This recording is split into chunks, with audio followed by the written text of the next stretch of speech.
નમસ્કાર વિદ્યાર્થી મિત્રો, આપણે જે છે મનોભાર અને સ્વાસ્થ્ય બરાબર પાંચમા પાઠમાં આજે જોવાનું છે લેઝારસનું મનોભાર અંગે જે છે સ્વરૂપ અંગે એને જે કોષ્ટક આપેલું છે એની સૈદ્ધાંતિક માહિતી આપણે આજે મેળવીશું બરાબર। આગળ જે છે આપણે મનોભારનું સ્વરૂપ જોયો, મનોભારનો અર્થ જોયો બરાબર। મનોભારને જે છે અંગ્રેજીમાં સ્ટ્રેસ તરીકે અંગ્રેજી ભાષા સ્ટ્રેસ જે છે તરીકે ઓળખવામાં આવે છે અને સ્ટ્રેસ શબ્દ જે છે શુદ્ધ વિજ્ઞાનનો શબ્દ છે। ઇજનેરી વિદ્યાશાખામાં એનો જે છે अर्थ एवो थाय छे के भौतिक पदार्थ पर लगाडेल बाह्य बळ।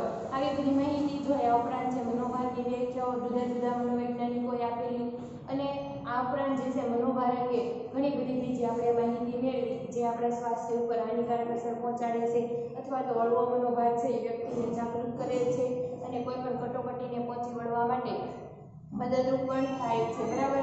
તો હવે મનોભાર અંગે સૈદ્ધાંતિક માહિતી મેળવતા આપણે જે તે લેઝારસ છે આપેલું કોષ્ટક જે છે એની અને એનું મોડેલ જે છે એની સૈદ્ધાંતિક માહિતી મેળવીએ તો 1950 થી 1960ના દશકમાં મનોવિજ્ઞાનના વાર્તનિક અને બોધાત્મક અભિગમો વચ્ચે પોતાનું મહત્વ સાબિત કરવાનું વિવાદ ચાલ્યો। એક દશકા સુધી છે 1950 થી 1960ની વચ્ચે જે છે મનોવિજ્ઞાનમાં શું થયું કે વાર્તનિક અને બોધાત્મક જે પ્રતિમાનો હતા બરાબર, જે સિદ્ધાંતો હતા એના વચ્ચે જે છે પોતાનું મહત્વ સાબિત કરવા માટે વિવાદ ચાલ્યો। એટલે જે મનોવૈજ્ઞાનિકો હોય બરાબર એ ક્ષેત્રમાં કામ કરતા, દાખલા તરીકે વાર્તનિક અભિગમ હોય તો જે બી ઓલ્સન બરાબર, ઉપરાંત જે છે સ્કિનર, પાવલો, આ બધા જે છે વાર્તનિક મનોવૈજ્ઞાનિકો હતા। આ ઉપરાંત જોઈએ તો બોધાત્મક મનોવૈજ્ઞાનિકો છે આલ્બર્ટ એલિસ બરાબર, તો એવા જે છે એવા મનોવૈજ્ઞાનિકો હતા બોધાત્મક જેને વિરેચનની એ બધી પદ્ધતિ આપી બરાબર, તો એ લોકોએ પોતાનો જે છે એ અભિગમ મહત્વ ધરાવે છે મનોવિજ્ઞાનને વર્તનના વિજ્ઞાન તરીકે સાબિત કરવામાં। ઉપરાંત જે છે વર્તનવાદી કયો કહેતા હતા કે ઉદ્દીપક પ્રતિક્રિયા છે એ પોતે મનોવિજ્ઞાનને જે છે વર્તનના વિજ્ઞાન તરીકે સાબિત કરવા માટે ઉપયોગી છે બરાબર। તો આવો જે છે વિવાદ એક દશકા સુધી ચાલ્યો હતો। પોતપોતાના જે છે એ અભિગમનું મહત્વ સમજાવવા માટે દરેક આવા જે છે ચિંતકો વચ્ચે એક પ્રકારનું ની જે છે ચર્ચા વિચારણા થઈ હતી બરાબર એક દશકા સુધી। ત્યારબાદ રિચાર્ડ લેઝારસે વિચાર અને વાણી સંદર્ભે પોતાના વિચારો રજૂ કર્યા અને ત્યાર પછી જે છે એ રિચાર્ડ લેઝારસ નામના મનોવૈજ્ઞાનિકે પોતાના વિચારો છે શેના સંદર્ભમાં રજૂ કર્યા? લાગણી અને વિચાર સંદર્ભે।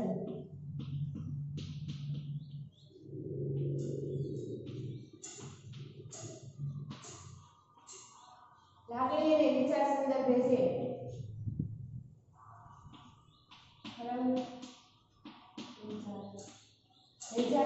લાગણી અને વિચાર સંદર્ભે પોતાના જે મંતવ્યો રજૂ કર્યા। તો આ જે છે એક માર્ક માટે પણ મોસ્ટ આઈએમપી કહી શકાય કે લાગણી અને વિચાર સંદર્ભે છે નીચેનામાંથી કયા મનોવૈજ્ઞાનિકે પોતાના મંતવ્ય રજૂ કર્યા? રિચાર્ડ લેઝારસ બરાબર, આવું જે છે વિકલ્પોમાં પૂછાતું હોય છે એને રજૂ કર્યા। તેણે લોકોના મનોભારની કક્ષાનો અભ્યાસ કર્યો અને જણાવ્યું કે બનાવ કે ઘટના સારી કે ખરાબ હોતી નથી, પરંતુ આપણે તેના વિશે જે વિચારીએ છીએ તેની વિધાયક કે નિષેધક અસર જન્મે છે અને મનોભારના પ્રમાણને અસર કરે છે। એટલે એણે જે છે એ પોતાના વિચારો રજૂ કર્યા બરાબર, મંતવ્યો રજૂ કર્યા લાગણી અને વિચાર સંદર્ભે અને મનોભારની કક્ષા સુધી જે છે એને અભ્યાસ કર્યો બરાબર। તો મનોભારની કક્ષાને સમજવા માટે એણે અભ્યાસ કર્યો અને જણાવ્યું કે બનાવ કે ઘટના જે છે કોઈ પણ સારી કે ખરાબ હોતી નથી, બનાવ કે ઘટના હંમેશા કેવી હોય છે? તટસ્થ હોય છે એવું કીધું, પરંતુ આપણે જે એના વિશે જે વિચારીએ છીએ વિધાયક વિચારીએ તો આપણી સાથે બનાવ જે છે વિધાયક દ્રષ્ટિકોણથી આપણે જોતા તો આપણા માટે ફાયદાકારક છે એવું લાગે, પરંતુ જો આપણે આપણું પ્રત્યક્ષીકરણ નિષેધાત્મક હોય તો બનાવ કે ઘટના આપણા માટે કેવી બને છે? મનોભાર પ્રેરક બને છે બરાબર। એમાં બીજા ઘણા બધા પરિબળો જે છે એ ભાગ ભજવતા હોય છે, નિષેધાત્મક અસર જન્મે છે અને મનોભારના પ્રમાણને અસર કરે છે। એટલે કે જો આપણે વિધાયક રીતે કોઈ પણ ઘટના કે કાર્યકારણના સંબંધને જોઈએ તો મનોભારની હળવી અસર પહોંચે છે બરાબર। મનોભાર એટલે કે આપણું જે માનસિક સ્વાસ્થ્ય હોય એને હળવી અસર પહોંચે છે, પરંતુ આપણે જે છે એ નિષેધાત્મક દ્રષ્ટિથી વિચારતા હોય તો આપણા જે છે એ માનસિક સ્વાસ્થ્યને વધારે અસર પહોંચે છે એવું કીધું હતું બરાબર। લેઝારસે પોતાના વિચારો છે લાગણી અને વિચારના સંદર્ભમાં રજૂ કર્યા અને લેઝારસે દર્શાવેલું મનોભારનું કોષ્ટક જે છે અહીંયા દર્શાવવામાં આવેલું છે બરાબર, અને એના સંદર્ભમાં જે છે એને આખો અભ્યાસ કર્યો હતો। તો એમાં જે છે એને શું કીધું કે કોષ્ટક અનુસાર મનોભાર ઉત્પન્ન કરનાર પરિસ્થિતિ પ્રત્યે તમે કેવી પ્રતિક્રિયા આપશો તેનો આધાર મુખ્ય 3 બાબતો પર રહેલો છે કે આ જે છે કોષ્ટકના આધારે લેઝાર્ડસે છે એ અભ્યાસ કરીને એવું કીધું કે તમે કોઈ પણ પરિસ્થિતિ પ્રત્યે કેવી પ્રતિક્રિયા આપશો, વિધાયક કે નિષેધક, બરાબર. એનો આધાર જે છે મુખ્ય 3 બાબતો પર રહેલો છે. તો એમાં એક છે મનોભારકો, પછી વ્યક્તિના લક્ષણો કેવા છે, બરાબર, એના સ્વભાવના લક્ષણો, મનોવૈજ્ઞાનિક અને સાંસ્કૃતિક. આ ઉપરાંત છે એની પાસે સંસાધનો કેટલા છે, મનોભારનો સામનો કરવા માટે એની પાસે જે છે સંસાધનો કેટલા છે, તો એના આધારે જે પ્રતિક્રિયા નક્કી થાય છે કોઈ પણ વ્યક્તિની. તો જોઈએ, પહેલું છે મનોભારનું સ્વરૂપ, મનોભારકોનું સ્વરૂપ, બીજું વ્યક્તિના લક્ષણો, મનોભારનો સામનો કરવાના ઉપલબ્ધ સંસાધનો, બરાબર. આ 3 જે છે બાબત પર આધારિત રાખે છે કે આપણે છે એ કોઈ પણ મનોભાર સમક્ષ કેવી પ્રતિક્રિયા આપીએ છીએ, બરાબર. તો પહેલા જોઈએ મનોભારકોનું સ્વરૂપ, બરાબર. તો મનોભાર એટલે તો આપણે સમજાવ કે આપણે જે છે એ મન ઉપર વધારે પડતો જે છે બોજ આવી છે, બરાબર, ચિંતા આવી છે, મનોભાર કહેવાય સાદી ભાષામાં. ઉપરાંત જે છે મનોભાર એટલે શું કે મનોભાર ઉત્પન્ન કરનાર પરિસ્થિતિના, બરાબર, કે મનોભાર ઉત્પન્ન કરનાર પરિસ્થિતિના વૈવિધ્ય, બાહ્ય અને આંતરિક ઉદ્દીપકના સમૂહને મનોભારક કહેવાય છે. મનોભાર ઉત્પન્ન કરનાર જે છે એ બાહ્ય કે આંતરિક ઉદ્દીપકોનો સમૂહ હોય, બરાબર, એને શું કહેવામાં આવે, મનોભારકો કહેવામાં આવે છે, બરાબર. અને આ વૈવિધ્યપૂર્ણ હોય છે. મનોભારકો કેવા હોય છે, વૈવિધ્યપૂર્ણ હોય છે. ક્યારેક મનોભારનો અને ઘણા બધા જે સમૂહમાં હોય છે, બરાબર. એનો જે સમૂહ હોય એને શું કહેવામાં આવે, મનોભારકો કહેવામાં આવે છે. એટલે કે મનોભાર ઉત્પન્ન કરનાર જે પરિબળ હોય, બરાબર, બાહ્ય કે આંતરિક હોય, એને શું કહેવાય, મનોભારકો કહેવામાં આવે છે. તો મનોભાર ઉત્પન્ન કરનાર જે છે મુખ્યત્વે 3 પ્રકારના હોય છે. આ મનોભારકો જે છે એને કેટલા પ્રકારો છે, 3 પ્રકારો છે, બરાબર. પર્યાવરણીય, મનોવૈજ્ઞાનિક અને સામાજિક, બરાબર. આ 3 પ્રકારના મનોભારકો જે છે, તો એમાં જે છે આપણે કહી શકીએ પર્યાવરણીય મનોભારકોમાં ઘોંઘાટ, પ્રદૂષણ વગેરેને પર્યાવરણીય મનોભારકો કહી શકાય, બરાબર. આમાં શું આવે, ઘોંઘાટ,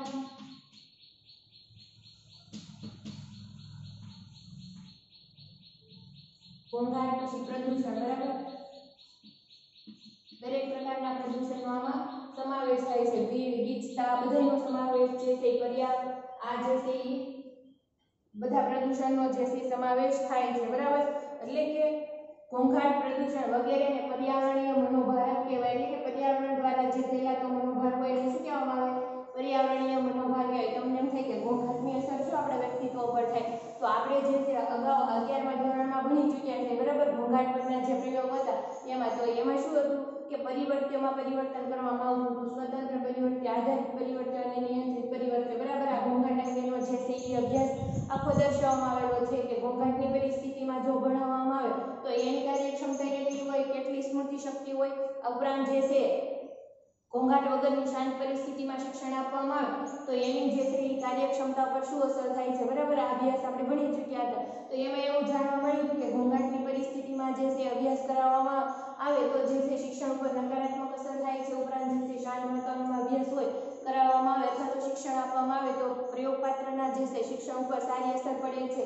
આવું આપણે જોઈ શકીએ. આ ઉપરાંત પ્રદૂષણ છે તો પ્રદૂષણને કારણે અનેક નાની મોટી બીમારીઓ થતી હોય છે, બરાબર. એના કારણે આપણું માનસિક સ્વાસ્થ્ય છે એ સંતુલન ખોરવે છે. એટલે આ એક મનોભારક તરીકે સાબિત થાય છે, બરાબર. એટલે એના પ્રકારોમાં જે છે મનોભારકોના પ્રકારોમાં પર્યાવરણીય મનોભારક તરીકે ઘોંઘાટ અને પ્રદૂષણનો સમાવેશ કરવામાં આવે છે. ઉપરાંત જોઈએ મનોવૈજ્ઞાનિક મનોભારકો, બરાબર. મનોવૈજ્ઞાનિક મનોભારકો જે છે તો એમાં શેનો સમાવેશ કરવામાં આવે, હતાશા, દબાણ, સંઘર્ષ, બરાબર. આ જે છે મનોભારકો છે એ કેવા છે, મનોવૈજ્ઞાનિક મનોભારકો છે, બરાબર. એટલે હતાશા, સંઘર્ષ અને દબાણનો જે છે એમાં સમાવેશ કરવામાં આવે છે. અને આઘાત, આ ઉપરાંત જે છે સંઘર્ષ ઉપરાંત આઘાતનો પણ આમાં સમાવેશ કરવામાં આવે છે. ઓચિંતા આપણે જે પરિસ્થિતિથી વિપરીત આપણે જે પરિસ્થિતિનું મૂલ્યાંકન કર્યું હોય અને એનાથી વિપરીત પરિણામ આવે એટલે કેવી લાગણી જન્મે છે, આઘાતની લાગણી જન્મે છે, બરાબર. અને અચાનક કોઈ પણ જે છે એ કટોકટીની સામનો કરવો પડે ત્યારે પણ આવી લાગણી ઉત્પન્ન થતી હોય છે, એવું જોવા મળે છે. આ બધા મનોભારક જે છે એ મનોવૈજ્ઞાનિક છે, બરાબર. તો હતાશા જોયું તો એમાં કોઈ પણ લક્ષ્ય પ્રાપ્તિમાં અવરોધ આવે ત્યારે જે છે આપણે લક્ષ્ય સુધી પહોંચી શકતા નથી અને જે માનસિક પરિસ્થિતિ ઉત્પન્ન થાય એને શું કહેવામાં આવે, હતાશા. ઉપરાંત જે છે દબાણ કે કોઈ અનિચ્છનીય પરિસ્થિતિ હોય બરાબર, એમાં જે છે આપણે વર્તન કરવું પડતું હોય ત્યારે જે છે મનોસ્થિતિ ઉત્પન્ન થાય એ દબાણ તરીકેની હોય છે. ઉપરાંત છે સંઘર્ષ બરાબર, તો સંઘર્ષ એટલે શું? કોઈ પણ બે વિકલ્પમાંથી એક વિકલ્પ પસંદ કરવાની જે માનસિક કટોકટી ઉત્પન્ન થાય છે બરાબર, ત્યારે જે મનોસ્થિતિ થાય એને સંઘર્ષ કહેવામાં આવે. આઘાત એટલે શું? કે આપણે કોઈ પણ ધારેલી પરિસ્થિતિનું વિપરીત પરિણામ આવે બરાબર, ત્યારે જે લાગણી ઉત્પન્ન થાય એને શું કહેવામાં આવે? આઘાત કહેવામાં આવે છે બરાબર. અથવા તો અનપેક્ષિત પરિસ્થિતિ આપણી સમક્ષ આવી જાય ત્યારે જે મનોસ્થિતિ અનુભવાય એ આઘાત તરીકે ઓળખવામાં આવે છે. તો આ હતા મનોવૈજ્ઞાનિક મનોભારકો. હવે જોઈએ આપણે સામાજિક મનોભારકો. એટલે સામાજિક પરિસ્થિતિ દ્વારા જે છે આપણને કેવી રીતે મનોભાર ઉત્પન્ન થઈ શકે બરાબર. તો એમાં કયા કયા બાબતોનો સમાવેશ થાય? તો પહેલું જે છે આ સામાજિક મનોભારકોમાં છે ઝઘડા,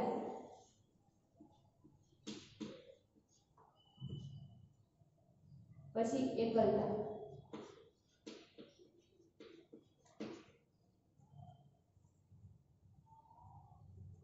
સંબંધો તૂટવા,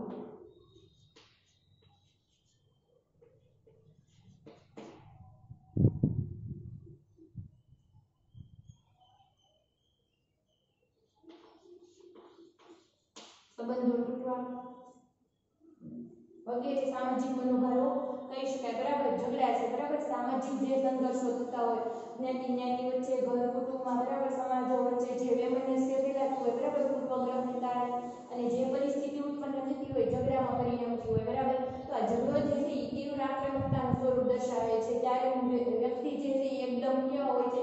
એકદમ તીવ્ર આવેગમાં હોય છે, નિષેધાત્મક આવેગમાં હોય છે બરાબર, આક્રમકતા સાથે સંકળાયેલા હોય છે. તો એ જે છે આપણા મનોભારમાં વધારો કરે છે, જેના કારણે સિરોટીન નામનો જે છે એ અંતઃસ્ત્રાવ વધે છે બરાબર. પરાન્નભૂમિ તંત્ર જે છે એ એકદમ સક્રિય બને છે, સિરોટોનિન નામનો જે છે અંતઃસ્ત્રાવ વધે છે અને જે આપણા આવેગ તંત્રને ખબડાવી મૂકે છે બરાબર. એકલતા જે છે કે એકલતા છે એ શેના કારણે આવી શકે? એક તો છૂટાછેડા હોય બરાબર, અથવા તો જે છે માતા પિતાથી અલગ સંતાન હોય, અનાથ બાળક હોય, એવા બાળકોમાં આવી શકે. આ ઉપરાંત જે છે પતિ વચ્ચે અણબનાવ થઈને છૂટાછેડા થયા હોય ત્યારે એકલતાનો અનુભવ થઈ શકે. આ ઉપરાંત જે છે પતિ કે પત્ની બેમાંથી એકનું અકાળે અવસાન થયું હોય ત્યારે એકલતાનો અનુભવ થઈ શકે બરાબર. તો આ એકલતા જે છે પછી વૃદ્ધ લોકો હોય જેને પોતાના જે છે એ છોકરાઓ વૃદ્ધાશ્રમમાં મૂક્યા હોય બરાબર, તો ત્યારે જે છે એ પોતાના પરિવારથી વિખૂટું પડી જવાનું, અથવા તો કોઈ પણ એવા સામાજિક કાર્યક્રમો હોય, મેળાઓ હોય, એમાં બાળક જે છે માતાથી વિખૂટું પડી જાય ત્યારે જે છે એકલતાનો અનુભવ કરતો હોય છે. આ ઉપરાંત જે છે સંબંધો તૂટવા બરાબર, તો જે છે અમુક ઝઘડાઓના કારણે જે છે અમુક પ્રકારના સંબંધો ઉપર છે પૂર્ણ વિરામ આવી જાય છે બરાબર. પ્રેમ લગ્નમાં ભંગાણ, પછી પ્રેમમાં નિષ્ફળતા જેવી આવા બધા જે છે એના કારણે શું થાય? સંબંધો પર અસર થતી હોય છે અને જે છે મનોભારમાં વધારો કરે છે અને વ્યક્તિનું માનસિક સ્વાસ્થ્ય જે છે એકદમ સ્થિતિ રહિત બની જાય છે બરાબર, કથળી જાય છે. એટલા માટે જે છે આટલા મનોભારકો હતા બરાબર. તો એ મનોભારકો જે છે ત્રણ પ્રકારના જે છે: પર્યાવરણીય, મનોવૈજ્ઞાનિક અને સામાજિક બરાબર. એમાં પર્યાવરણીય જે છે એ મનોભારકોમાં આપણે જોયું ઘોંઘાટ, પ્રદૂષણ બરાબર. આવા જે છે એ પ્રદૂષણ ઘણા બધા પ્રકારનું હોઈ શકે, હવાનું બરાબર, એવી રીતે ઘોંઘાટ છે તે હવાનું પ્રદૂષણ છે. આ બધાના કારણે જે છે ગંદકી, આ બધાના કારણે જે છે અવાજનું પ્રદૂષણ, આ બધાના કારણે જે આપણને જે પ્રકારની માનસિક એક પ્રકારની તાણ ઉત્પન્ન થાય બરાબર, તો મનોભારક તરીકે ઓળખવામાં આવે છે. તો એમાં મનોવૈજ્ઞાનિક મનોભારકો તરીકે જોઈએ તો હતાશા, સંઘર્ષ અને દબાણ, આઘાત, આ બધી પરિસ્થિતિને કારણે પણ મનોભાર ઉત્પન્ન થઈ શકે છે. ઉપરાંત સામાજિક પરિસ્થિતિ, ઝઘડા, એકલતા, સંબંધો તૂટવા બરાબર, આ બધી બાબતોને લીધે જે છે એ મનોભાર ઉત્પન્ન થાય છે. આ ઉપરાંત જોઈએ તો જો કે આ મનોભારકો તેના પરિણામોના આધારે તેની અસર ઊભી કરે, જેમાં તેની તીવ્રતા, સ્થિતિકાળ તથા આગાહી ક્ષમતાનો સમાવેશ થાય છે.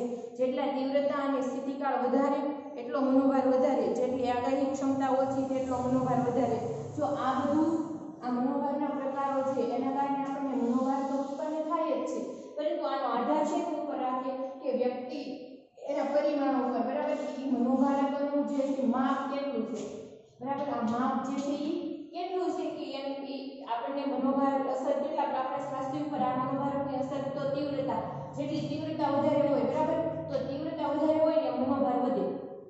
પર્યાવરણીય ઘોંઘાટની તીવ્રતા એકદમ વધારે હોય તો આ મનોભારમાં કેવું એનું સ્વરૂપ કેવું થાય? એકદમ રૌદ્ર બને બરાબર. તો એનો સ્થિતિકાળ સ્થિતિકાળ એટલે વધારે સમય ટકી શકે એવો હોય બરાબર આ સ્થિતિકાળ છે તો આ મનોભાર જે છે દાખલા તરીકે જે છે એકલતા આમાં જોઈએ આપણે એકલતા જે છે ને સ્થિતિકાળ કેવો હોય વધારે સમય ટકી શકે એવો હોય બરાબર તરત જે છે ઈ દાખલા તરીકે પતિ પત્ની બેમાંથી એકનું કાળે અવસાન થયું હોય તો ઈ જે છે એનો આઘાત જે છે લાંબા સમય સુધી ચાલી શકે એવો હોય છે બરાબર તો એ મનોભારની અસર વ્યક્તિના સ્વાસ્થ્ય પર કેવી થાય વધારે થાય અને આગાહી ક્ષમતા જો આપણે ધાર્યું હોય એ પ્રમાણે તે પરિણામ આવવાનું હોય બરાબર મનોભાર ઉપર તો આપણે જે છે અગાઉથી એની કંઈ પણ તૈયારી કરી શકીએ છીએ પરંતુ આગાહી બહારના જે આકસ્મિક દાખલા તરીકે અકસ્માત થયો હોય બરાબર અકસ્માતમાં જે છે આપણે બ્રેક પર ઈજા થઈ હોય તો આપણે કઈ આગાહી ન કરી હોય કે આપણે અહીંયા જઈશું આપણને અકસ્માત થશે બરાબર તો આ જે છે એ અકસ્માતની ઘટના જે છે બરાબર બ્રેક ઉપર ઈજા થવાની એ એક જે છે આગાહી ક્ષમતા બહારની વસ્તુ છે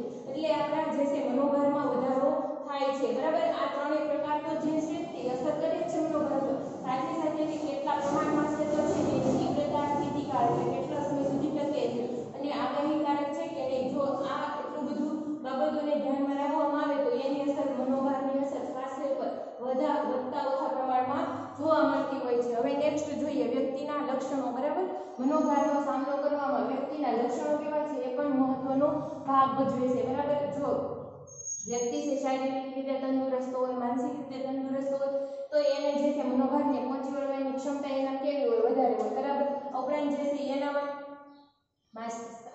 શારીરિક રીતે દુર્બળ હોય બરાબર ઉપરાંત જે માનસિક રીતે પણ નિર્બળ હોય તો મનોભારની અસર એના વ્યક્તિત્વ પર ઝડપથી થતી હોય તેને આપણે વિશેષ જોઈએ વ્યક્તિના લક્ષણો વ્યક્તિના પોતાના જે લક્ષણો છે શારીરિક મનોવૈજ્ઞાનિક કે સાંસ્કૃતિક હોઈ શકે તેના આધારે મનોભાર અને તેની સામેની પ્રતિક્રિયા નક્કી થાય છે વ્યક્તિના લક્ષણો છે શારીરિક મનોવૈજ્ઞાનિક અને સાંસ્કૃતિક હોઈ શકે બરાબર આ ત્રણેયના આધારે એની પ્રતિક્રિયા નક્કી થતી હોય છે એવું જોવા મળે છે બરાબર તો જોઈએ તો એમાં જે છે શારીરિક લક્ષણ એટલે કે વ્યક્તિનું શારીરિક સ્વાસ્થ્ય શરીરનો બાંધો શારીરિક ક્ષમતાઓ આંતરિક નિર્બળતાઓ બરાબર આવું બધું અસર આંતરિક નિર્બળતામાં બીમાર વ્યક્તિ નબળો શારીરિક બાંધો ધરાવતી વ્યક્તિ અને ઓછી શારીરિક ક્ષમતાઓ ધરાવતી વ્યક્તિ અન્ય સ્વસ્થ વ્યક્તિની સરખામણીએ વધુ મનોભાર અનુભવે છે આમાં શું છે શારીરિક લક્ષણોમાં શરીર સ્વાસ્થ્ય બરાબર શરીરનો બાંધો ઉપરાંત શારીરિક નિર્બળતાઓ એમાં જે છે બીમાર વ્યક્તિઓ હોય શારીરિક નિર્બળતા ધરાવતી હોય શરીર જે છે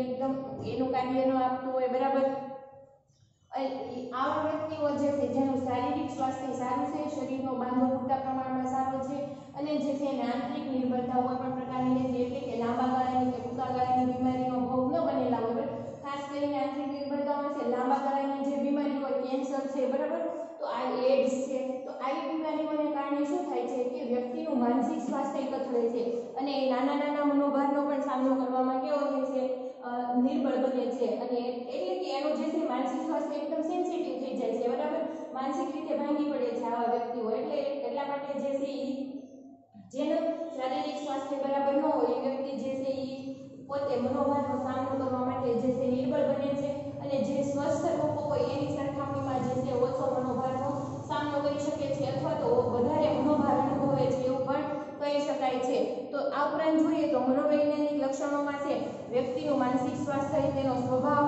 અને તેનો પોતાનો વિષયનો ખ્યાલ સારું માનસિક સ્વાસ્થ્ય ધરાવતી ખુશમિજાજી અને પોતાની જાતનો વાસ્તવિક ખ્યાલ ધરાવનાર વ્યક્તિ ઓછો મનોભાર અનુભવે છે તો મનોવૈજ્ઞાનિક કારણોમાં માનસિક સ્વાસ્થ્ય એટલે કે સારું માનસિક સ્વાસ્થ્ય ધરાવનાર વ્યક્તિ ઉપરાંત જે છે એ ખુશમિજાજી સ્વભાવ કેવો સ્વભાવ ખુશમિજાજી સ્વભાવ ઘણા આપણે બોલાવવાનું થાય બોલાવી એટલે શું થાય સીધા આપણને જે છે આત્મહત્યાથી જવાબ આપે બરાબર વ્યવસ્થિત જવાબ આપે પર્સનાલિટીનું એક લક્ષણ હોય બરાબર એનું ભરાઈ ગયું તો આ શું દર્શાવે કે માનસિક સ્વાસ્થ્ય જેમનું સારું છે બરાબર ઉપરાંત જે છે સ્વભાવ ખુશમિજાજી છે બરાબર પોતે આનંદમાં રહે પોતાની આજુબાજુના લોકોને પણ આનંદમાં રાખવાનો પ્રયત્ન કરે એ વ્યક્તિત્વવાળા લોકો હોય છે બરાબર તો આ જે છે એ સ્વભાવ હોય છે આ લોકો જે છે એ પોતાના માનસિક સ્વાસ્થ્ય જેમ સારું હોય સ્વભાવ ખુશમિજાજી હોય એ મનોભારનો સામનો જે છે એનો પણ મનોભાર આવે તો પણ મનોભારનો સામનો કરી શકે છે પરંતુ આની કમ્પેરિઝનમાં જે લોકોનું માનસિક સ્વાસ્થ્ય નબળું હોય સ્વભાવ જે છે એ ગુસ્સાવાળો અથવા તો ચીડિયાપણું ધરાવતો તો એ લોકો જે છે મનોભારનો સામનો સારી રીતે કરી શકતા નથી અને એના કારણે જે છે મનોશારીરિક રોગો ઉત્પન્ન થાય છે અથવા તો માનસિક વિકૃતિનો ભોગ બને છે લાંબા ગાળે બરાબર એવું પણ જોવા મળતું હોય છે વ્યક્તિ ઓછો મનોભાર અનુભવે છે. ઉપરાંત સાંસ્કૃતિક લક્ષણો જોઈએ એટલે કે સંસ્કૃતિ આપેલી વ્યાખ્યાઓ અને અપેક્ષિત વર્તનશૈલી. બરાબર, સંસ્કૃતિ આપેલી વ્યાખ્યાઓ અને અર્થો ઉપરાંત અપેક્ષિત વર્તનશૈલી. સંસ્કૃતિ આપેલી વ્યાખ્યા એટલે શું કે આપણા જે સમાજના રીત રિવાજો હોય, બરાબર, એ પ્રમાણે જે છે સમાજના રીત રિવાજો, ધારાધોરણો આપણે જે આત્મસાત કરીએ છીએ, બરાબર, એ વ્યાખ્યાઓ જે સંસ્કૃતિ હોય એ પ્રમાણે આપણું બંધ બેસતું વર્તન હોય, બરાબર, અથવા તો વર્તન કરવા માટેના ધોરણો હોય, એટલે શું કહેવાય સંસ્કૃતિ આપેલી વ્યાખ્યા. અપેક્ષિત વર્તનશૈલી એટલે શું? અપેક્ષિત વર્તનશૈલી આ સંસ્કૃતિ આપેલી વ્યાખ્યા છે કે તમારી આ સંસ્કૃતિમાં આ પ્રમાણેનું વર્તન તમે કરી શકો છો, બરાબર. તો એ પ્રમાણે એ ચોખ્ખામાં આપણું બંધ બેસતું વર્તન હોય તો એને શું કહેવામાં આવે? અપેક્ષિત વર્તનશૈલી કહેવાય, બરાબર. દરેક સંસ્કૃતિ આપેલી વ્યાખ્યા જે છે એ ધારાધોરણો અલગ અલગ હોય છે. પશ્ચિમી સંસ્કૃતિ અને ભારતીય સંસ્કૃતિના ધારાધોરણો જોઈએ તો કેવા હોય? અલગ અલગ હોય છે, બરાબર. તો એ અપેક્ષિત વર્તનશૈલી પ્રમાણે જે છે આપણે જે તે સંસ્કૃતિમાં ઉછેર પામતા હોય અથવા તો જે તે સંસ્કૃતિમાં આપણે સંજોગો વસાત રહેવાનું થાય તો એ પ્રમાણે આપણી વર્તનશૈલી કેવી હોવી જોઈએ? અપેક્ષિત હોવી જોઈએ, બરાબર. સાંસ્કૃતિક ધોરણો અનુરૂપ વર્તન ઓછો મનોભાર જન્માવે છે. અને આ જે આપણે સાંસ્કૃતિક ધારાધોરણો હોય છે, બરાબર, એને અનુરૂપ જો આપણું વર્તન હોય તો એ છે ઓછો મનોભાર જન્માવે છે. જ્યારે સંસ્કૃતિ અને અનુરૂપ આપણે અપેક્ષિત વર્તનશૈલી ન હોય તો એ જે છે મનોભાર વધારે જન્માવે છે એવું કહી શકાય છે, બરાબર. આ હતા વ્યક્તિના લક્ષણો, જેમાં શારીરિક, મનોવૈજ્ઞાનિક અને સાંસ્કૃતિક લક્ષણો આપણે જોયા. તો હવે જોઈએ સંસાધનો, બરાબર. સંસાધનો એટલે શું? મનોભારનો સામનો કરવા માટે ઉપલબ્ધ સંસાધનો કેટલા છે વ્યક્તિ પાસે, બરાબર. તો એમાં જોઈએ ઉપલબ્ધ સંસાધનો એટલે વ્યક્તિ પાસે મનોભારનો સામનો કરવા માટેના સાધનો અથવા આધારો, જેમાં નીચેના 3 સાધનોનો સમાવેશ થાય છે, બરાબર. સંસાધનો એટલે શું કે મનોભારનો સામનો કરવા પાસે વ્યક્તિ પાસે જે છે એ કેટલા આધારો છે, બરાબર. તો એમાં જે છે ભૌતિક આધાર, વ્યક્તિગત આધાર અને સામાજિક આધારનો સમાવેશ થાય છે. અથવા તો સાધનો કેટલા છે? દાખલા તરીકે નાણાં જે છે એ પ્રકારનું સાધન કહી શકાય મનોભારનો સામનો કરવા માટે. તો દાખલા તરીકે આપણે જોઈએ તો આપણે વ્યવસાયમાં ખોટ થઈ હોય, બરાબર, કે બિઝનેસમાં આપણને નિષ્ફળતા મળી છે કોઈ પણ સંજોગો વશે. અત્યારે કોરોના મહામારીમાં જોઈએ તો મોટાભાગના જે બિઝનેસમેન હોય, બરાબર, એની સ્થિતિ શું છે કે બિઝનેસમાં ખોટ જેવી, અને એના કારણે જે છે પ્રકારનો મનોભાર ઉત્પન્ન થાય. પરંતુ જો આપણે અગાઉથી બચત કરેલા નાણાં હોય અથવા તો આપણા સગા સંબંધીઓ સાથેના આપણા સંબંધો સારા હોય અને આપણને નાણાં જે છે ઝડપથી મળી રહે એવો હોય, બરાબર, તો એ આપણા ભૌતિક મનોભાર આપણા પર છે નાણાંની આર્થિક તંગી જે છે આપણા મનોભાર ઉપર અસર કરતી નથી. પરંતુ જો નાણાં મોટા પ્રમાણમાં ન હોય તો મનોભાર જે છે એટલી હદે અસર કરે છે, બરાબર. આનો અનુભવ દરેક વ્યક્તિને હોય છે. એમાં ભૌતિક સંસાધનોમાં નાણાં, તબીબી સંભાળ અને ભૌતિક સુવિધા વગેરે, બરાબર. તો પછી જે છે તબીબી સંભાળ, બરાબર. જો નાણાં પૂરતા પ્રમાણમાં હોય તો વ્યક્તિ તબીબી સંભાળ પૂરતા પ્રમાણમાં લઈ શકે છે. નબળી આર્થિક પરિસ્થિતિને કારણે ઘણા બધા વ્યક્તિઓ એવા હોય છે કે એની પોતે પોતાની સારવાર પણ કરાવી શકતા નથી. એના કારણે જે સરકાર દ્વારા જુદી જુદી યોજનાઓ બહાર પાડવામાં આવે અને લોકોના જે છે માનસિક સ્વાસ્થ્યનો પણ સાથે સાથે ખ્યાલ રાખવામાં આવે છે. આ ઉપરાંત જે છે ભૌતિક સુવિધાઓ, બરાબર, ભૌતિક સુખ સુવિધાઓ જેટલા પ્રમાણમાં હોય એટલા પ્રમાણમાં વ્યક્તિ જે છે એ ઓછો મનોભાર અનુભવે એવું ન કહી શકાય, બરાબર. પરંતુ એ મનોભારનો સામનો કરવા માટે જો પૂરતા પ્રમાણમાં ભૌતિક સુખ સુવિધા હોય તો જે છે એ મનોભારનો સામનો કરવા માટે સક્ષમ છે એવું કહી શકાય છે. આ ઉપરાંત જે છે વ્યક્તિગત સંસાધનોમાં જોઈએ તો વ્યક્તિના કૌશલ્યો, વ્યક્તિમાં રહેલી આવડત, કુશળતા, પરિસ્થિતિને પહોંચી વળવાની તેની સૂઝ વગેરે. વ્યક્તિગત માં જોઈએ તો વ્યક્તિગત કૌશલ્ય, વ્યક્તિમાં રહેલી આવડત, બરાબર. કોઈ પણ પરિસ્થિતિ, દાખલા તરીકે કોઈ પણ મહિલા હોય, બેરોજગાર મહિલા હોય, બરાબર, મોટાભાગે કંઈ પણ નોકરી ન કરતી હોય અમુક મહિલાઓ, પરંતુ અચાનક જે છે એને શું થાય? સંબંધમાં એકલતા આવે અથવા તો કોઈ પણ રીતે જે છે એ વ્યક્તિ પોતે એકલી થઈ જાય છે, બરાબર. એટલે હવે શું થાય કે એનો જીવન નિર્વાહ કરવા માટે સક્ષમ હોય તો એ જે છે એ એકલી થઈ એનો જે છે મનોભાર એને ઓછી અસર કરે છે. પરંતુ જો એનામાં આવડત હોય, બરાબર, પોતાનામાં કંઈક કલા કારીગરી હોય અથવા તો ભણેલી હોય, શિક્ષણ પ્રાપ્ત કરેલી હોય તો પોતે જે છે પોતાના પગભર બની શકે છે. અથવા તો આગવી સૂઝ હોય કે કોઈ પણ મનોભાર છે તો એને પહોંચી વળવા માટે આપણી પાસે કેટલા રસ્તાઓ છે અને કયા માર્ગે આપણે જે છે એનું સોલ્યુશન લાવી શકીએ છીએ, બરાબર. પહોંચી વળવાની શૈલી, ઘણા જે છે એ નાની પરિસ્થિતિમાં મૂંઝાતા હોય છે, જ્યારે ઘણા જે છે એ કોઈ પણ પરિસ્થિતિ સામે આવી જાય પરંતુ એ ગભરાતા હોતા નથી. આ જે છે દરેક વ્યક્તિના જે છે લક્ષણો હોય બરાબર એ સ્વભાવના આધારે જે છે એ આ પહોંચી વળવાની સૂઝ એના પર અસર કરતી હોય છે. સામાજિક સંસાધનો એટલે સામાજિક આધાર, કુટુંબ, સ્વજનો, જ્ઞાતિ મંડળો તરફથી મળતી સહાય, વ્યવસાયિક સહાય વગેરે. સામાજિક સંસાધનો એટલે શું કે આધારની જાળ રચનાઓ બરાબર. તો આધારની જાળ રચનામાં છે ને સમાવેશ થાય કુટુંબની સહાય,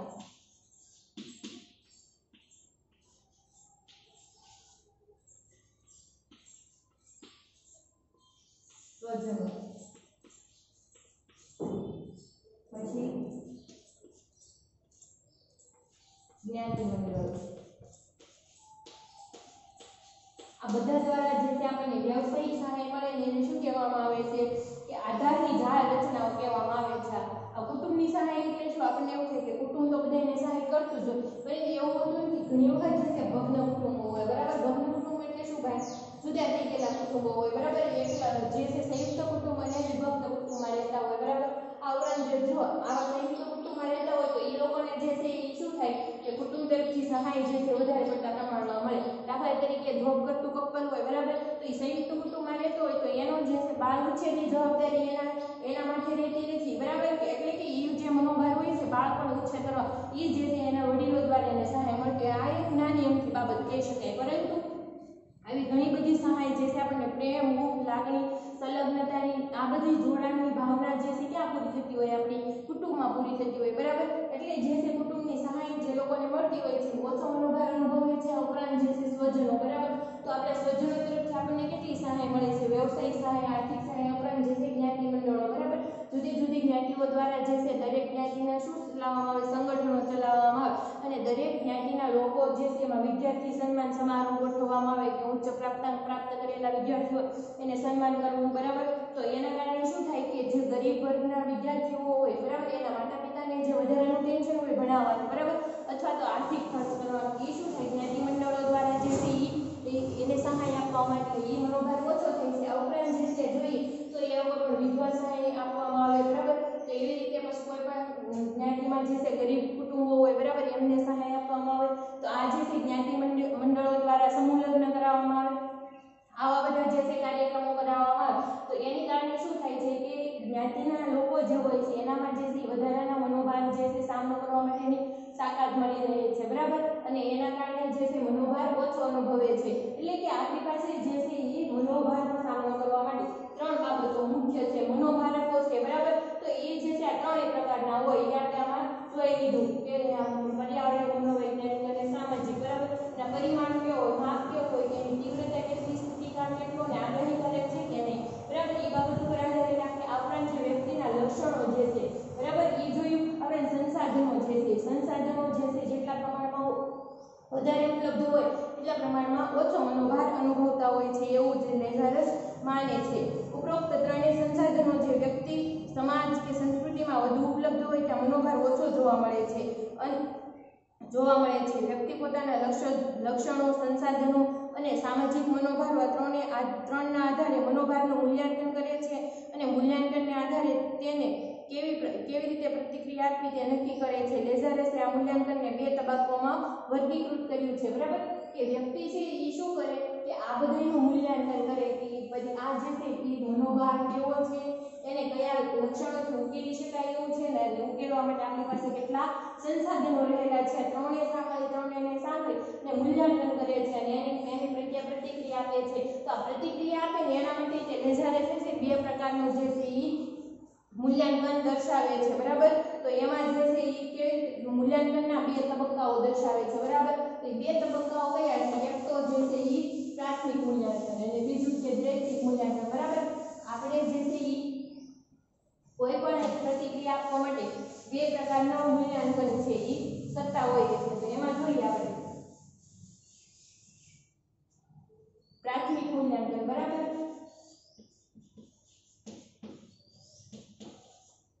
મૂલ્યાંકન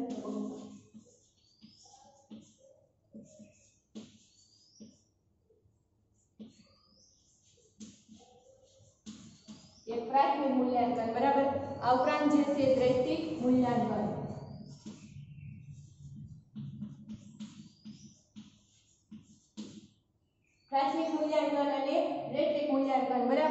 તો પહેલા જે છે ઉપરયુક્ત સંસાધનો સમાજમાં જેવી રીતે ઓછા હોય, બરાબર, આ બધા જે છે મનોભાર સમાજમાં જેવી રીતે સંસાધનો ઓછા હોય તો એ લોકો જે છે વધારે મનોભાર અનુભવે છે, આ ઉપરાંત જે છે વધારે સંસાધનો હોય ઓછો મનોભાર અનુભવે છે, અને પરિસ્થિતિ જે છે મનોભારના સંસાધનો, પછી મનોભારકો અને એના જે સંસાધનો, અને ઉપરાંત જે છે વ્યક્તિના લક્ષણો, બરાબર, આ ત્રણેયના આધારે જે છે મૂલ્યાંકન કરે છે. તો લેઝારસે પણ મૂલ્યાંકનને બે તબક્કામાં વિભાજિત કર્યું છે. પહેલું છે પ્રાથમિક અને બીજું છે દ્વૈતિક મૂલ્યાંકન. તો પ્રાથમિક મૂલ્યાંકનમાં શું કરવામાં આવે, કેવી પ્રોસેસ થાય તો જોઈએ. તો એમાં જે છે એ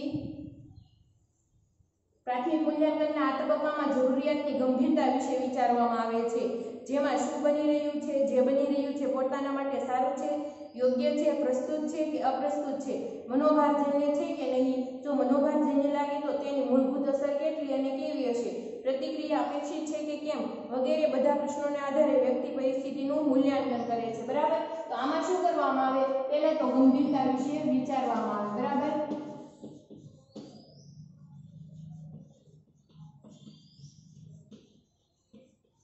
વિચાર અને લાગણીના સંદર્ભમાં એને જે છે પોતાનું મંતવ્ય રજૂ કરેલું છે. એટલે પ્રાથમિક મૂલ્યાંકનમાં શું કરવામાં આવે, ગંભીરતા વિશે વિચારવામાં આવે કે જે પરિસ્થિતિ બની રહી છે પોતાના માટે સારી છે કે યોગ્ય છે કે ખરાબ છે. બરાબર, એ બધું મૂલ્યાંકન કરવામાં આવે, જે બની રહ્યું છે પોતાના માટે કેવું છે. આ ઉપરાંત જે છે એ પ્રસ્તુત છે કે અપ્રસ્તુત છે. પછી મનોભારજન્ય છે તો કેટલા પ્રમાણમાં જે છે આપણને અસર પહોંચાડી શકે એમ છે. બરાબર, એને ઉકેલવા માટેના જે છે આપણી પાસે એની અસર કેવી હશે. બરાબર, તો એની અપેક્ષિત પ્રતિક્રિયા શું હોઈ શકે, આ બધા વિશે શું કરવામાં આવે, વિચારવામાં આવે. બરાબર, તો એ જે છે એને પ્રાથમિક મૂલ્યાંકનના તબક્કામાં સમાવેશ કરી શકાય. નેક્સ્ટ જોઈએ દ્વૈતિક મૂલ્યાંકન. પ્રતિક્રિયા આપવાનું નક્કી કર્યા બાદ બીજો તબક્કો શરૂ થાય છે, જેમાં વ્યક્તિ મનોભારને પહોંચી વળવા માટે ઉપલબ્ધ વ્યક્તિગત અને સામાજિક સંસાધનો વિશે મૂલ્યાંકન કરે છે. આમાં શું થાય, દ્વૈતિક મૂલ્યાંકનમાં આમાં જે છે પરિસ્થિતિ વિશે વિચાર કરવામાં આવે. બરાબર, તો આમાં જે છે એ શું કરે કે દ્વૈતિક મૂલ્યાંકન મનોભારને પહોંચી વળવા માટે સંસાધનો અંગે વિચાર કરે.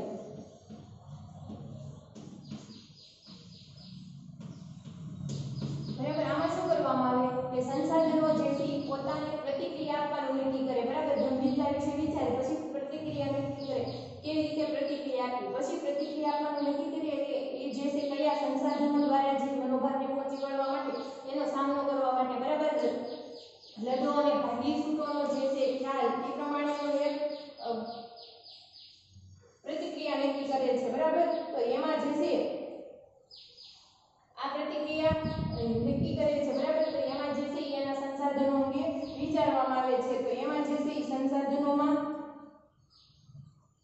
શું કે વ્યક્તિ મનોભારને પહોંચી વળવા માટે ઉપલબ્ધ વ્યક્તિગત સંસાધનો, સામાજિક સંસાધનો વિશેનું મૂલ્યાંકન કરે છે, જેમ કે તેની પાસે નાણાં અથવા કૌશલ્યો અથવા વ્યવસાયિક સહાય વગેરે કેટલા પ્રમાણમાં છે, અને શું તે મનોભારજન્ય પરિસ્થિતિને પહોંચી વળવા માટે ઉપયોગી છે, પર્યાપ્ત છે, વગેરેના મૂલ્યાંકનને અંતે વ્યક્તિ સર્વશ્રેષ્ઠ વિકલ્પને અમલમાં મૂકે છે. દ્વૈતિક મૂલ્યાંકનમાં શું કરે કે વ્યક્તિ પોતાની પાસે કેટલા સંસાધનો છે, સામાજિક સંસાધનો, વ્યક્તિગત સંસાધનો. બરાબર, આ બધાનું જે છે મૂલ્યાંકન કરે છે. સામાજિક આધાર કેટલા પ્રમાણમાં છે, અને શું આ બધા આધારો હોય તો એ જે છે મનોભારજન્ય પરિસ્થિતિને પહોંચી વળવા માટે પૂરતા છે, ઉપલબ્ધ છે, અસરકારક છે. બરાબર, આ બધાનો વિચાર કર્યા બાદ શું કરે કે એને અમલમાં મૂકે છે. એટલે મનોભાર જે છે એના સ્વાસ્થ્ય ઉપર ઓછી અસર પહોંચાડે છે એવું કહી શકાય છે.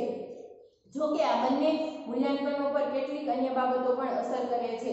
આ બંને મૂલ્યાંકનો પર છે બીજી ઘણી બધી બાબતો પણ અસર કરતી હોય છે, જેમાં જે છે જો મનોભારજન્ય પરિસ્થિતિનો તેનો અગાઉનો અનુભવ, આવી પરિસ્થિતિને નિયંત્રણ કરી તેને પહોંચી વળવાની ક્ષમતા. એક બાબત કેવો અસર કરે છે કે મનોભારજન્ય જે કઈ પરિસ્થિતિ જે છે. બરાબર, તો એને પહોંચી વળવાનો અનુભવ એનામાં રહેલો છે કે નહીં. બરાબર, એટલે અગાઉનું શિક્ષણ, પૂર્વ અનુભવ પણ એના ઉપર મનોભાર ઉપર અસર જન્માવે છે એવું કહી શકાય છે. અને તેને પહોંચી વળવાની ક્ષમતા, જો વ્યક્તિએ ભૂતકાળમાં આવા અનુભવોનો સામનો સફળતાપૂર્વક કર્યો હશે તો તે પરિસ્થિતિ તેને ભારરૂપ નહીં લાગે, નવા પડકારો લાગશે અને તેનો સામનો સફળતાપૂર્વક કરી શકશે. જો વ્યક્તિએ ભૂતકાળમાં કોઈ પણ એવા અનુભવ હોય, મનોભારજન્ય અનુભવ હોય, એનો સામનો કર્યો હોય. બરાબર, તો આ પરિસ્થિતિ એને એક પડકારરૂપ લાગે અને એ સરળતાથી એનો સામનો કરી શકે છે. દાખલા તરીકે જોઈએ, બોર્ડની પરીક્ષા આવવાની હોય 12મા ધોરણની. બરાબર, તમારે અંદર ને અંદર કંઈક ને કંઈક ચિંતા હોય, એક મનોભાર કહી શકાય, બરાબર. પરંતુ એનો અગાઉ તમે ભૂતકાળમાં કે સામનો કરેલો હોય તો કે આ 10મા ધોરણની બોર્ડની પરીક્ષા હતી, બરાબર, ત્યારે પહેલી વખત જે તમે એવા મનોભારનો સામનો કર્યો હતો, તો આ જે છે આ વખતની બોર્ડની પરીક્ષા જે છે 12માની તમારા માટે કેવી થાય, પડકારરૂપ થાય, બરાબર. અને તમે જે છે એ મનોભારનું જે છે મૂલ્યાંકન કરી અનુભવના ઉપયોગમાં લઈને હવે પછી બોર્ડની પરીક્ષાનો સામનો કેવી રીતે કરવો, વધારે સારા માર્ક્સ કેવી રીતે લાવવા, બરાબર, એનું શું કરો છો તમે સજ્જ બનો છો અને અમલમાં એક વિકલ્પ અમલમાં મૂકો છો, બરાબર. તો એ મનોભારની જે છે તમારા સ્વાસ્થ્ય ઉપર ઓછી અસર થતી હોય એવું જોવા મળે છે. નેક્સ્ટ જોઈએ તો નવા પડકારો લાગશે અને તેનો સામનો સફળતાપૂર્વક કરી શકશે, પરંતુ જો તેવા અનુભવ નહીં હોય તો પરિસ્થિતિ તેને ગંભીર અને જોખમી લાગશે, પોતે પહોંચી વળશે, વળી શકે નહીં તેવી લાગણી ઊભી થતા તીવ્ર મનોભાર અનુભવશે. જો આવા અનુભવને એને ક્યારેય સામનો કર્યો ન હોય, બરાબર, એટલે કે પહેલી વાર આપણે પરીક્ષામાં બેઠા હોય ત્યારે જે છે આપણે કોઈ એવા પરીક્ષાના અનુભવનો સામનો ન કર્યો હોય ત્યારે જે છે આપણને શું થાય કે આપણે જે છે આ મનોભારને પહોંચી વળી શકશું કે નહીં, બરાબર. એટલે કે વધારે પડતી ચિંતા ઉત્પન્ન થાય છે અને જોખમી લાગે છે, પરિસ્થિતિ કેવી લાગે છે, જોખમી પરિસ્થિતિ લાગે છે અને તીવ્ર મનોભાર અનુભવે છે. એ જ રીતે વ્યક્તિ જો પોતાની આવડત અને પહોંચી વળવાની ક્ષમતા પર સંપૂર્ણ વિશ્વાસ હશે તો તે ઓછો મનોભાર અનુભવશે, પણ જો એનામાં આવા વિશ્વાસનો અભાવ હશે તો વધારે મનોભાર અનુભવશે, બરાબર. તો ઘણી વખત શું થાય કે વ્યક્તિ પોતાના આવડત અને કૌશલ્ય, બરાબર, આ ઉપરાંત તેનો સ્વભાવ પણ આધાર રાખતો હોય છે. જો ખુશમિજાજી હોય અને પહોંચી વળવાની જે તેનામાં આવડત હોય તો વ્યક્તિને મનોભારની અસર કેવી જોવા મળે, ઓછી જોવા મળે, બરાબર. પરંતુ જે છે વ્યક્તિ ચીડિયાપણો સ્વભાવ ધરાવતી હોય, આ ઉપરાંત જે છે એ પોતે એના જે છે એ આવડતનો અભાવ હોય અમુક વખત, બરાબર, કોઈ પણ પરિસ્થિતિમાં ઝડપથી મૂંઝાઈ જતી વ્યક્તિ હોય, બરાબર, તો એને જે છે મનોભાર વધારે પડતા પ્રમાણમાં અસર કરતો હોય એવું પણ જોવા મળે છે, અનુભવશે. આવા કારણોસર જુદી જુદી વ્યક્તિઓ માટે જુદા જુદા મનોભારકનો અનુભવ અને તેના પરિણામો અલગ હોય છે. એટલા માટે આવા બધા કારણોથી છે દરેક વ્યક્તિ એક સરખો મનોભાર અનુભવતી નથી અને દરેક વ્યક્તિના વિચારો જે છે અને લાગણીઓ, બરાબર, વિચાર અને લાગણીઓ જે છે એ મનોભાર અંગે અલગ અલગ જોવા મળે છે. એવું કોણે કીધું હતું? રિચાર્ડ લેજારસે, જે છે એ પોતાના પોસ્ટપેક અને મોડેલમાં સમજાયું છે, બરાબર. તો આ જે હતું લેજારસનું જે છે એ મોડેલ હતું આખું મનોભાર અંગેનું, બરાબર, વિચાર અને લાગણી સંદર્ભે એના જે છે એને લક્ષણો રજૂ કર્યા અને જે આપણી પાસે જે ઉપલબ્ધ સંસાધનો, વ્યક્તિગત લક્ષણો અને મનોભારને કેવી રીતે પહોંચી વળાય, બરાબર, અથવા તો વ્યક્તિઓ કેવી રીતે પહોંચી વળે છે એ અંગેની સમજણ આપણે મેળવી.